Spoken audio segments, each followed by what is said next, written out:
Everything from clothing to household items are getting more expensive each day. The world of fast fashion has complicated clothing production by shipping cheap parts around the world to whoever can sew them the cheapest. And now you, the consumer, are paying the price with rising costs. American Giant is about keeping things simple and close to home. They aren't affected by tariffs because their products never leave the U.S. Skip the tariff and snag yourself American-made clothing with American Giant. Get 20% off your first order when you use promo code STAPLE20 at American-Giant.com. That's 20% off when you use code STAPLE20 at American-Giant.com.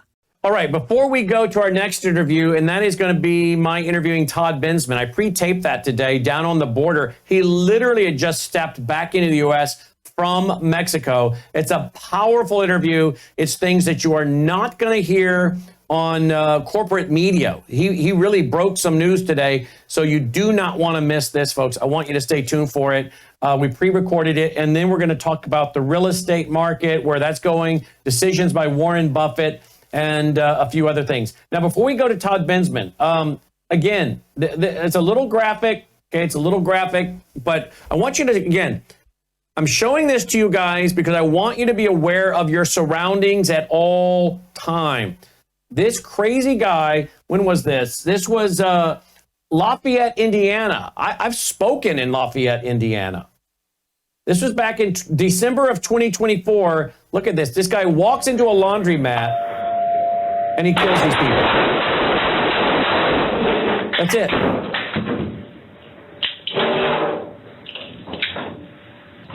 That's it. Deranged, clearly. And then I won't show you the rest. He goes, we can come back to me. He goes out to the parking lot by his, I think it was his truck, and he kills himself. Now, the city is saying the 73-year-old Louis McLaughlin believed the city was controlling his mind. I guess one of those people died. I'm shocked that all of them didn't die. Apparently only one of them died. That's pretty shocking that only one died, as close as that was. And apparently it was absolutely just random from what I'm reading. Again, I showed that just to warn you again, like I have on my radio show and TV show for so many years. Be always aware of your surroundings.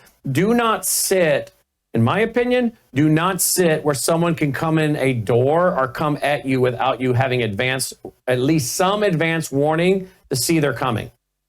Like that, if you had to go to somewhere and sit, if you can avoid sitting in front of the door right there, sit across. Sit somewhere where you know people are coming, so you have places to shelter, to get behind, to return fire, but you have some chance to react. But where they were sitting when he walked in, they were right there. Be aware of the room whenever you walk into a room. That's part of your situational awareness. Again, I say this because the violence out there is ridiculous. Here's another story. The president of Africa. Okay, we've been warning, and it's in my documentary, one of my documentaries about the the racist communists taking the land of the white farmers in Africa, South Africa. Listen to the president of Africa. The issue of land reform is a matter that is top of mind for this administration. And through a variety of programs, through a variety of initiatives, we are fostering this objective. We agree that indeed access to land, we agree that our people working the land is a historic objective that needs to be attained. We are in the process of ensuring that we do give our land or the land to our people. We give the land to our people. This is nothing more than the continuation of the Nelson Mandela agenda. And of course, I think they made a huge mistake by not providing capital punishment onto Nelson Mandela, and they've turned him into an international hero. He was a communist thug, murderer, and terrorist. It is documented, okay? Now, President Trump, he is offering fast citizenship to South African farmers after cutting aid over racism against whites. That's the headline today, or 5 days ago, at MSN. So again, this is, again, one of those stories that not a lot of Americans are aware of. It's kind of like that story's over there. That doesn't impact me. I don't care, but they should. And I'm telling you something, we dodged it like this close. Because this is the kind of agenda they wanted to further here in America, was this stealing of property and land by the communists under the ideology of racism, cultural Marxism.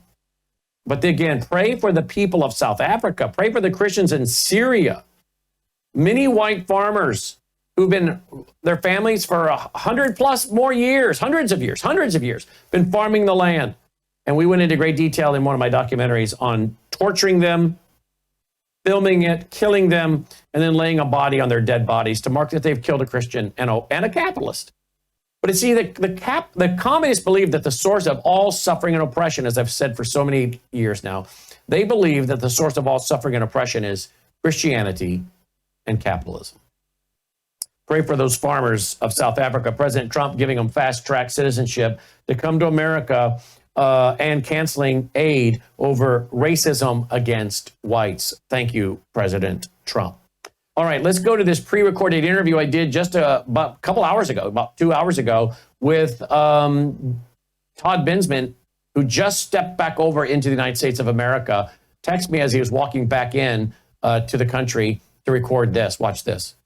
All right, joining me now is Todd Bensman. He's been down on the border, actually over in Mexico, and he joins us now. Hey, Todd, thanks for being with us. Hey, great to be here. Glad to have you with us. Are you having fun, Todd? I've been working hard, but working hard is always fun. So that's right. That's right. All right, let's go to some of your tweets here. Decimated by the new Trump border, runners and gotaways. 2, we have some 0 days now. A Border Patrol spokesman in El Paso sector tells me. So they're not running at the border like they were under the Biden regime, huh? No, remember we had more than 2.4 million gotaways over the Biden administration years, and that equaled out to about 60 to 70,000 a month, if you can believe it. So now they're down to about maybe 60 a day, or even less than that. Like the Border Patrol agent said, we have some days we have 0 gotaways. So that's really remarkable. And the reason gotaways even matter is because there's a high degree of criminality among those people, because otherwise they would have joined everybody else in giving themselves up to Border Patrol and being let in. If you're running when you could be giving yourself up, that means that there's a reason, a criminal reason. So this is really very good news. It has not been reported really anywhere that the number of gotaways is so low, especially in this sector. This sector, El Paso sector, was one of the highest gotaway areas on the whole border. Wow. What's with the footage you're watching from your Twitter feed of all the fences cut, holes in the fence every few feet? What's all that about? The thing to watch there is that the sand. There's no tracks in the sand. That is along a wall that is notorious in this area for runners and gotaways. 1,600 a day used to come through there for years, just right through this border wall. And then they would cut this chain link fence that protected a solar farm. And so the way you can tell that the whole area is kind of dead is you go to those cuts in that chain link fence and look down, and it's just, rabbit tracks, maybe rabbit tracks, usually nothing. So I just wanted to show how dead it is down here on the border. Wow. Let's go to more of your Twitter feed here. We've also got some other reports from you guys. If you want to follow him, we'll give you his Twitter account in a minute. Tell us about this footage right here, Todd, please. What are we looking at? Well, that is in Juarez. I shot that yesterday. That is a welcome center for American expellees. For when the United States under Trump started expelling all the immigrants that come across, the Mexican government set these facilities up all along the border in all different places. This is the one in Juarez. And the reason that that's important is, first of all, I don't think anybody's ever seen footage of one of those. That's brand new. The Juarez municipality and federal government just put that up. Is that it's there for thousands of people, but it's virtually empty. There's hardly anybody in there, and it's massive. You can fit probably 5,000 people in this thing. And the reason it's empty is because the Americans have expelled, the policy of expulsion has in itself deterred people from even trying. Nobody wants to spend $2,500 in smuggling fees to get caught by the Border Patrol and sent home, or pushed back. So people just aren't going, and they're not running either. So the place is empty.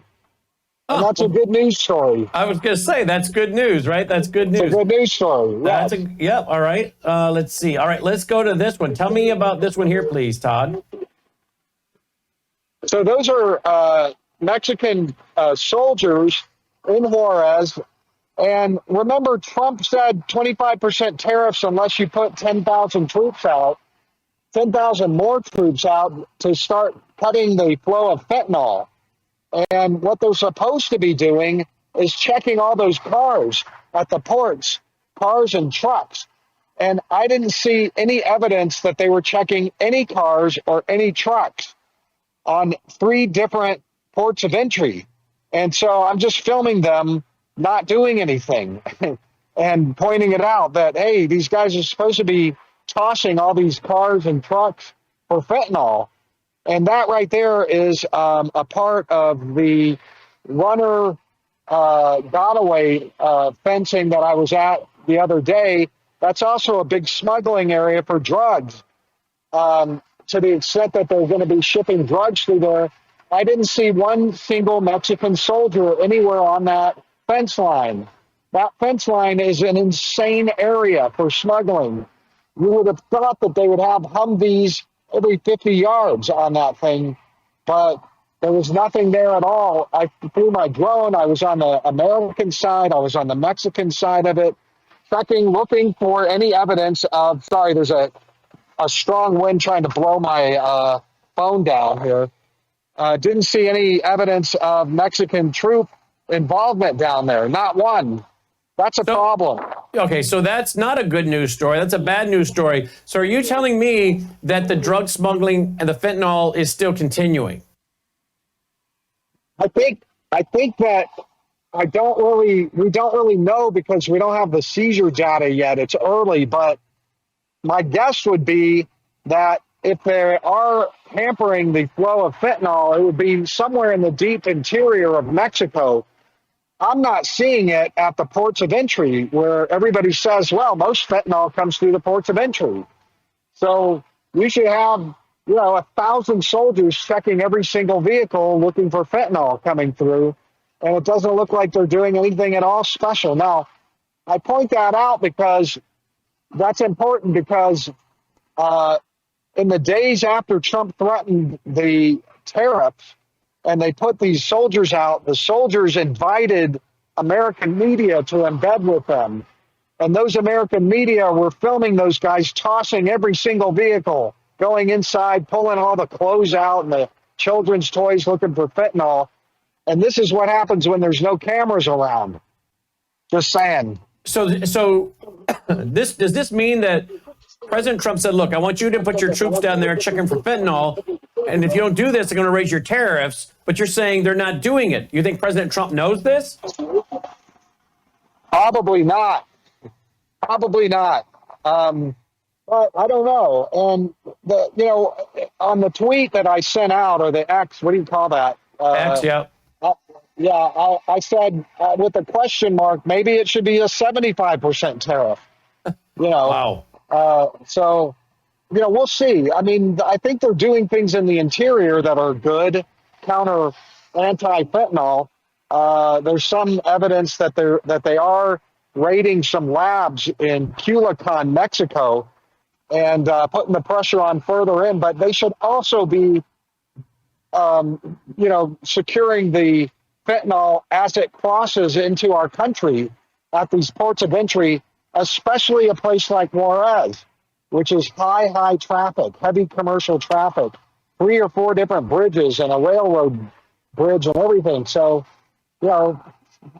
just pointing it out that while I was here, I didn't see anything special going on at all with regard to that, and I just filmed it and put it out there. Well, good for you. All right, let's go to this next video. This is in his X feed. What's this? What's going on with this right here? What's all that about? I shot that today. Just pointing out, though, what that is the Mexican military in Juarez has this. They have this program, Money for Guns. So if you bring your guns in, and ammo, we'll pay you for it, and we'll destroy the guns. And I just happened to come across one of these in a public space in Juarez just a few hours ago, and thought it was kind of interesting. And especially that kind of gun that they're destroying there, which is just a stupid, like a 22 or something. And I just pointed out in my feed, I don't think that the narcos, the cartel narcos, are going to be bringing in their Central America obtained 50 caliber machine guns anytime soon. They're just disarming regular Mexicans of whatever they did have with this thing. Disarming the peaceful Mexicans and letting everybody, all these cartel murderers and sicarios, keep all their weapons, no problem. Yeah, it doesn't seem real wise and a bright, idea to me, that's for sure. Let's see, what else we got? All right, so anything else I'm missing here, Todd? I mean, really, I just came down here because, the mass migration crisis that I've been writing and reporting about on your show and everywhere else for the last 4 years straight is kind of over. Oh, that's a good one, too. I have to tell you about that one. You're showing this. That was a really, I embedded with the Border Patrol a couple days ago, and there's a huge mountain called Cristo Rey, Mount Cristo Rey, and it's been a major smuggling route, unsecured, no wall there, for years, decades and decades, and especially in the last 4 years. And in the last 3 or 4 weeks, Border Patrol bulldozed a road right into the middle, right into the heart of this incredibly rugged terrain, right through the middle of the smuggling lanes and trails. And they've got all these soldiers up there blocking it off now. And they took me up there. It's only 3 or 4 weeks old. It's called Bulldozer Trail. And they took me up it. You can see that video on my YouTube account, the whole thing. I just put it together over breakfast yesterday. My production, skills are maybe less than what you've got there in studio. You know what? I was just thinking to myself a while ago, how is he post-editing all of this on the road? So to be honest with you, I was thinking that when I was watching the video footage of them sawing those guns a while ago, and I could tell those were cuts and clips. I'm like, when does he have time to put all this together? So to be honest with you, I was sitting here thinking, you're a one-man operation, and I'm very impressed. Oh, thank you. Yeah, I have an app on my phone. My 20-year-old daughter taught me how to do videos, and I've been doing them. Well, there you go. So there you go. Okay, anyway, well, that's a good one. I got to go back to that. That's a little scary. What's going on there? That what we were watching looked like some Halloween or something. That's right on that. So the narcos control, the cartels control that whole mountain. They do all the smuggling, and they worship Santo Muerto, the saint of death. And it is they pray to it for every load, every drug load, every human load for profit. That the saint of death, Santo Muerto, and that was on the other side of the fence on this road, and I just stuck my phone in there and took a picture of it. Wow. So There it is. The bulldoze trail. So is this again because the government is indeed trying to stop some of the drug flow to appease the Trump administration? Absolutely. Not just the drug flow, but the human flow. This is a big human smuggling area. You see those little houses, those little sheds over there. Those are staging areas, cartel staging areas, where they bring the people. And now there's hardly any traffic now because the Trump administration is expelling everybody. And they can't afford the smuggling prices. Nobody can afford the prices to get smuggled over anymore. Very few people. So the number of runners is down. The gotaways are down. There's no give-ups at all anymore. It's a total policy reversal of 100% detentions, 100% expulsions as soon as possible. And that's what shut the border down in about an hour. Wow. Do you think Tom Homan and President Trump are aware of Bulldozer Road? Yes, of course they are. That's a big deal. I mean, what they did there is something that should have been done 25 or 30 years ago. Right. And they finally just did it 3 weeks ago. But who all is reporting this? Not really anybody, right? No. That's the first time I've ever even heard of it. The Border Patrol offered to take me up to their new road.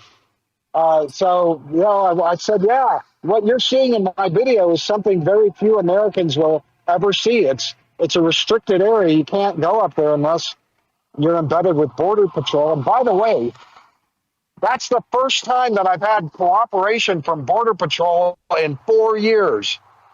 I called them up, and on a dime, they were like, we gotcha. And of course, they're wanting people like you, American media, to come up there, show this, and put it everywhere so that it flows up to the top of the government, right? Yes, and they want the bad guys over here behind me to know about it, too. That's Juarez right over there. Right. I just came back. Came back. They want the word to spread that if you're going to try to smuggle drugs, we're watching and we're cutting roads to monitor you. Yeah, we got all kinds of guys up there. We got soldiers, we got Border Patrol, and we got cameras and all kinds of new stuff. Yeah, we're going to catch you. We're going to catch you. So would I be wrong in saying the reason the mainstream corporate media is not reporting on this is because they don't want to give President Trump any credit? Totally. Yeah, you got it. That's what it is. Yeah. I mean, they'll grudgingly report the numbers because it's a sea change. This is like a real. I've been down there for 4 years. I've never seen it dead like this. I'm going to areas over here in Juarez that every time I've been over there, it's just thronged with thousands and thousands of foreign nationals, and there's not one anywhere. I did find some migrants over there, but they're settling in Mexico, and they're working, and they're telling me, we're not even going to try to go across because the Americans are too hard. They're not even going to try. They're staying there, the ones that I met. So where do you think we go with deportations in America? There's been talk, I think I just read an article that President Trump is looking at maybe using some national security measures, some old, long-standing national security measures to deport people. What are you hearing about those that are still here, how they're going to get them out? Well, in fact, I just found it. I just found it. Trump to use archaic Wartime Aliens Enemies Act to fast-track mass deportations. That was from 1798? Yeah, this is, it's an executive power that probably most famously was used against the Japanese population inside the United States, shamefully, I'll say, to detain them during the war years. But it also could be used to, without having to go through the various kinds of due processes for people that are in different stages of immigration proceedings, to round them up and detain them while they're waiting for their proceedings in the hopes that maybe they'll self-deport. That's going to get all kinds of lawsuits, litigation, et cetera, but it's an idea. They're trying different things to increase the numbers. They need to, their goal is to be able to deport 1 million a year at least, if not more. And for that, they've got to be they got to be pushing out 250,000 a month. So they're nowhere near that right now. So they've got a lot of work to do to get the numbers up. And they've got to try everything they can try if they want to get those kind of numbers. Okay, so I want to make sure I don't miss anything, because, man alive, you are full of information tonight with your article, or with your social media with X. Is there anything else on that account I should be looking at? No, I'll be writing though when I get home, and I'm going back tomorrow. But I'll be writing. There are some news things that I'll break here in the next few days. Okay, all right. So you're going to break those. So you're going to come back here to help share some of those with us? Yeah, of course. Okay. Of course. In the meantime, give us your handles where they can read your articles, your X handle, all of that, please. Yeah, I'm at Bensman Todd on X, and I've got an account at Getter, Truth Social, YouTube. I'm trying now, so you can go to my YouTube channel, Bensman Online. And I work for the Center for Immigration Studies, CIS.org. They're the ones that sent me here. Great organization. We're doing a border tour. You can go to our website if you're interested in signing up for that thing. It's really great. It's a week long. We're going to go to Arizona this year. Excellent. And I knew there was something I was looking for, and I found it. An article you wrote for the Federalist. Real quick, comment on this one. Trump doesn't need Maduro's cooperation to deport Venezuelan migrants. Tell me about that before we let you go. Yeah, God, I forgot all about that. That published while I was here, although I had written it earlier. And essentially, Trump cut a deal with Venezuela's dictator, Maduro, the left-wing guy, communist guy, kleptocracy there. He's ruined the country. But Trump went ahead anyway and cut a deal with him to take Venezuelan deportees from the United States, especially criminal aliens. And they agreed. We're going to start sending Venezuelans back to Venezuela. And now Maduro is teetering on that. He's fudging. He's reneging on the deal. And he's threatening Trump. We're not going to follow through. And all I wanted to do here is point out that the vast majority of these Venezuelans have not lived in Venezuela in years. They've been safe, secure, prosperous in 15 other countries, even more than that, in Latin America and even in Europe. So send them back to those countries and tell Maduro to go fly a kite and put maximum sanctions on him while you're at it. And send those Venezuelans back to all these other countries that took them, willingly took them, gave them asylum, residency, work authorization, clearly have no problem taking in Venezuelans. Take them again. And that's what that story, that's in the Federalist. Just pointing out that on all of the interviews that I've done with Venezuelans, including just the ones that I met across the border over here, they have not lived in Venezuela in a long, long time. Why are you trying to send them back there anyway? Great point. At Bensman Todd is his handle, at Bensman Todd. You can also find toddbensman.com, and his two books are there, Border War and Invasion. toddbensman.com, and follow him on X, at Bensman Todd. Also, CIS.org. CIS.org is the organization he works for. You're an incredible guy. You do great work. It was great having you here in our studios, the middle of the 22nd of February. Thank you for being here with us in studio. Still getting great feedback. And you're one of our favorites. Thank you, Todd. All right. Thank you. We'll see you out there. Be safe, my friend. Todd Bensman checking in. Follow him on his social media accounts, won't you?